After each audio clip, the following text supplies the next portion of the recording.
Hi hello नमस्कार, मी सुषमा स्वागत करते तुमचं माझ्या आणखी एका नवीन व्हिडिओमध्ये। तर आजच्या व्हिडिओमध्ये तुमच्या नाकावरती स्वतः सतत ब्लॅकहेड्स आणि व्हाईट हेड्स येतात का? कितीही स्वच्छता ठेवली तरी ते परत येतात। तर आजच्या व्हिडिओमध्ये आपण जाणून घेणार आहोत ब्लॅकहेड्स आणि व्हाईट हेड्स का होतात, त्यांना कसे काढता येईल आणि घरगुती उपाय कोणता। तर व्हिडिओ शेवटपर्यंत पाहायला विसरू नका। तर आता व्हिडिओला इथे मी सुरुवात केले। नाकावरचे ब्लॅकहेड्स काढायचे असतील तर सर्वात प्रथम गरम पाण्याची वाफ घ्या। गरम पाण्यामुळे काय होतं माहिती आहे का, नाकाची जी छिद्र असतात ना तर ते मोकळे होतात, मऊ होतात आणि मग इझिली आपण ब्लॅकहेड्स काढू शकतो। आठवड्यातून एकदा गरम पाण्याची वाफ घ्यायची। जर तुमच्या नाकावरती ब्लॅकहेड्स आहेत, व्हाईट हेड्स आहेत तर तुम्ही गरम पाण्याची वाफ आठवड्यातून 2-3दा जरी घेतली तरी चालेल। आता इथे ना मी गरम पाण्याची 2-3 मिनिटं वाफ घेतली, कडकडीत गरम पाणी केलं होतं आणि पूर्ण घाम येऊन द्यायचा। घाम आल्यानंतर पूर्ण त्वचाच मऊ होते। आता इथे आपण स्क्रब तयार करणार आहोत। तर स्क्रबसाठी मी इथे घरगुती साहित्य घेतलंय, मध घेतले। मध तुम्ही 1 चमच इतकी घ्या। मधमुळे काय होतं माहिती आहे का, मधला नैसर्गिक मॉइश्चरायझर म्हणून ओळखलं जातं, ज्यामुळे त्वचा आपली मऊ राहते। बॅक्टेरियाच्या वाढीस प्रतिबंध करणारे घटक असतात, त्यामुळे त्वचेला संसर्ग होत नाही। ब्लॅकहेड्स आणि व्हाईट हेड्स मऊ करून त्यांना सहज काढण्यास मदत होते। तसंच आपण इथे हळदसुद्धा घेतले। हळदीमध्ये अँटीबॅक्टेरियल गुणधर्म असतात, ते छिद्र स्वच्छ करतात आणि तेलकटपणा कमी होतो, रंग उजळायला सुद्धा मदत होते। आता साखर घेतली, साखरेमुळे छान स्क्रबिंग होते, जी मृत त्वचा आणि घाण निघून जाते सहजपणे। त्वचेमधील रक्तभिसरण सुधारते, ज्यामुळे स्किन ग्लो करते। साखरेतील ग्लायकॉलिक ॲसिड त्वचेला नैसर्गिकरित्या एक्सफोलिएट करते। तर आपण गुलाबजल सुद्धा घेतले। जर गुलाबजल नसेल ना तर तुम्ही साधा आपल्या घरातलं पाणीसुद्धा घेऊ शकता। आता त्वचेला थंडावा भेटतो गुलाबजलमुळे आणि ओपन पोर्स बंद करण्यास मदत होते। तर गुलाबजलसुद्धा तुम्ही वापरू शकता। आता स्क्रब करताना हळूवारपणे आपल्याला 2 ते 3 मिनटं करायचं आहे। जिथे ब्लॅकहेड्स असतील ना तिथे थोडंसं जास्त स्क्रबिंग करा। त्या नाकावरती जास्त असतात किंवा आपल्या हनवटीवरती, कपाळावरती ब्लॅकहेड्स जास्त असतात। आता ब्लॅकहेड्स म्हणजे काय, बऱ्याच जणांना माहिती असेल, काहींना माहितीसुद्धा नसेल। तर थोडक्यात मी सांगते। आता हे ना आपल्या त्वचेतील छिद्रांमध्ये म्हणजे जे ओपन पोर्स असतात ना त्याच्यामध्ये तेल, घाण आणि मृत त्वचा साचल्याने तयार होतात, पण हे छिद्र उघडे राहतात, त्यामुळे हवेच्या संपर्कात आल्याने त्यांचा रंग काळा होतो, त्याला ब्लॅकहेड्स बोलतात। आणि व्हाईट हेड्स म्हणजे काय, यामध्ये छिद्र बंद असते, त्यामुळे त्वचेमध्ये घाण साचते आणि लहान पांढरे दाणे तयार होतात। तर कपाळावरती सुद्धा तुम्हाला जास्त प्रमाणात दिसत असतील, नाकावरती, हनवटीवरती हे जे पांढरे दाणे दिसतात ना, आपण त्यांच्याकडे दुर्लक्ष केलं आणि काहीच आपण घरगुती उपाय किंवा कोणतीही ट्रीटमेंट जर केली नाही तर ते ब्लॅकहेड्समध्ये रूपांतर होतात। म्हणजे जे व्हाईट दाणे असतात तर ते काळे व्हायला लागतात आणि ते दिसायला सुद्धा एकदम विचित्र दिसतात। म्हणून आठवड्यातून एकदा तुम्ही स्क्रबिंग करत जा आणि घरातलं साहित्य आता मी जे तुम्हाला दाखवलंय ना तर ते वापरून सुद्धा तुम्ही स्क्रबिंग करा, छान गुळगुळीतपणा तुम्हाला जाणवेल। आणि जर तुम्ही रेग्युलर असं स्क्रबिंग करत असाल तर नाकावरती, कपाळावरती, इवन पूर्ण चेहऱ्यावरती तुम्हाला एक सुद्धा असे दाणेदार फोडी दिसणार नाहीये। तर आता मी दुसरा उपाय तुम्हाला सांगते।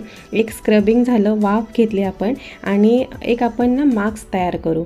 तर त्याच्यासाठी इथे मी कोलगेट घेतलंय। कोलगेटमध्ये असणारा बेकिंग सोडा आपल्या त्वचेतील अतिरिक्त तेल आणि मृत पेशी काढून टाकण्यास मदत करतात। त्यातील मेन्थॉल त्वचेला थंडावा देते आणि छिद्र स्वच्छ करण्यास मदत करते। ब्लॅकहेड्स आणि व्हाईट हेड्स मऊ करण्यास मदत होते। मध घेतले, कॉफी घेतले आणि बेसन पीठ घेतले। मधमुळे त्वचा मऊ होते, बेसन पीठमुळे मृत त्वचा काढण्यास मदत होते आणि कॉफीमुळे एक छान असे स्क्रबिंग तयार होते। तर हे सगळं व्यवस्थित मिक्स करून घ्या। थोडंसं टाईट जर वाटत असेल तर तुम्ही गुलाबजलसुद्धा ॲड करा। तर इथे पाहू शकता छान अशी पेस्ट तयार होते आणि ही पेस्ट जिथे ब्लॅकहेड्स आहेत किंवा पूर्ण चेहऱ्यावरती तुम्ही अप्लाय करू शकता। पण नवीन कोणतीही होम रेमेडी तुम्ही फर्स्ट टाईम ट्राय करताय तर सुरुवातीला थोडंसं चेक करायचं लावून, जर तुम्हाला सूट होत असेल ना तर तुम्ही इझिली चेहऱ्यावरती अप्लाय करा। पण सूट होत नसेल, जळजळ होत असेल तर ते नका करू। आता इथे कोलगेट घेतले, त्याच्यामुळे सगळ्यांना सूट होईल असं नाही, पण मी माझ्या चेहऱ्यावरती अप्लाय केलं तर खूप छान वाटलं, एकदम कूल वाटतं कोलगेटमुळे। आणि आता इथे मी नाकावरती पहिलं अप्लाय करते, जिथे ब्लॅकहेड्स, व्हाईट हेड्स आहेत ना तर अप्लाय करा छान आणि आपला टूथब्रश असतो ना तर त्याच्याने स्क्रबिंग करा। तर आता ही पेस्ट मी तयार केले ना, मी माझ्या पूर्ण चेहऱ्यावरती अप्लाय करते।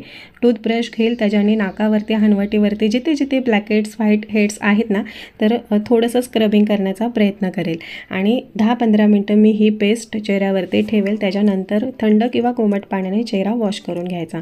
आता ब्लॅकहेड्स आणि व्हाईट हेड्स येण्याची कारणे जास्त तेलकट त्वचा, म्हणजे काहींची तेलकट त्वचा असते, ड्राय त्वचा असते किंवा दोन्हीसुद्धा असते, म्हणजे तेलकटपणासुद्धा आणि ड्रायनेसपणासुद्धा स्किनमध्ये असतो. 3 टाईपची स्किन असते आणि तिन्ही टाईपच्या स्किनचे वेगवेगळे प्रॉब्लेम असतात. तर आता ही तेलकट त्वचा असल्यामुळे नाकावरती ब्लॅकहेड्स, व्हाईट हेड्स असे प्रॉब्लेम होतात. तर माझी ड्राय स्किन आहे, त्याच्यामुळे तुम्हाला माझ्या नाकावरती किंवा चेहऱ्यावरती पिंपल्स पाहायला नाही मिळणार. तर ही तेलकट त्वचा असल्यामुळे तेल जास्त सोडते आणि त्याच्यामुळे छिद्र लवकर भरतात. परत धूळ जास्त साचते त्या छिद्रांमध्ये. जर आपण चेहरा व्यवस्थित स्वच्छ धुतला नाही तर मग धूळ साचून राहते, ओपन पोर्स पूर्ण पॅक होतात आणि त्यालाच आपण ब्लॅकहेड्स बोलतो. हॉर्मोन्समधील बदल, मासिक पाळी, गर्भधारणा यामुळे तेलाचे प्रमाण वाढते. आणि मेकअप जर तुम्ही करत असाल आणि चेहरा क्लीन करत नसाल तर त्याचेसुद्धा कण आपल्या ह्या ओपन पोर्समध्ये स्किनमध्ये राहून जातात आणि त्याच्यामुळे सुद्धा छिद्र बंद होतात. योग्य आहार, जर तुम्ही तेलकट तळलेले पदार्थ खात असाल तर त्याच्यामुळे सुद्धा आपल्या चेहऱ्यावरती पिंपल्स, नाकावरती ब्लॅकहेड्स, व्हाईट हेड्स यायला लागतात. तर आता इथे ना मी हे 10 ते 15 मिनटं स्क्रबिंग करून झाल्यानंतर ही पेस्ट माझ्या चेहऱ्यावरती लावून ठेवलेली आणि कोमट पाणी घेतलं, कोमट पाण्याने चेहरा वॉश केला. आता तुम्हाला सांगते ब्लॅकहेड्स आणि व्हाईट हेड्स टाळण्यासाठी महत्त्वाच्या टिप्स. चेहरा नियमितपणे स्वच्छ धुवा. दिवसातून 2दा किंवा 3दा एक छान असं क्लिन्झर वापरा आणि त्याच्याने आपला चेहरा क्लीन करा. स्क्रब आठवड्यातून 2दा किंवा 3दा करा. घरगुती स्क्रब, मग तुम्ही कॉफीचा, साखर किंवा ओट्स असं घरगुती साहित्य वापरून तुम्ही स्क्रब तयार करा. मसूर डाळसुद्धा वापरू शकता. तिसरं म्हणजे मेकअप टाळा. आता जर तुम्ही तेलकट वगैरे मेकअप करत असाल किंवा चांगला ब्रँडचा मेकअप करत नसाल तर त्याच्यामुळे सुद्धा आपली स्किन खराब व्हायला लागते. म्हणून मेकअप केल्यानंतर तुम्ही चेहरा क्लीन करायला विसरू नका. त्याच्यानंतर भरपूर पाणी प्या, योग्य आहार खा, त्याच्यामध्ये ताजी फळं, ताज्या भाज्या त्याचा वापर जास्त करा.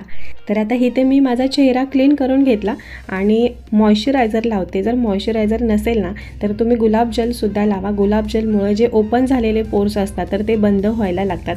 तर गुलाबजल आता मी इथे वापरलेलं नाही आहे, इथे मी मॉइश्चरायझर वापरलं आहे. तर मैत्रिणींनो, हा घरगुती उपाय तुम्हाला कसा वाटला? तुम्ही कधी ब्लॅकहेड्ससाठी घरगुती उपाय केला आहात का? कमेंटमध्ये मला नक्की सांगा. व्हिडिओ आवडला तर व्हिडिओला लाईक करा, आपल्या मित्रमैत्रिणींना शेअर करा आणि माझ्या चॅनलला सबस्क्राईब करायला विसरू नका. धन्यवाद.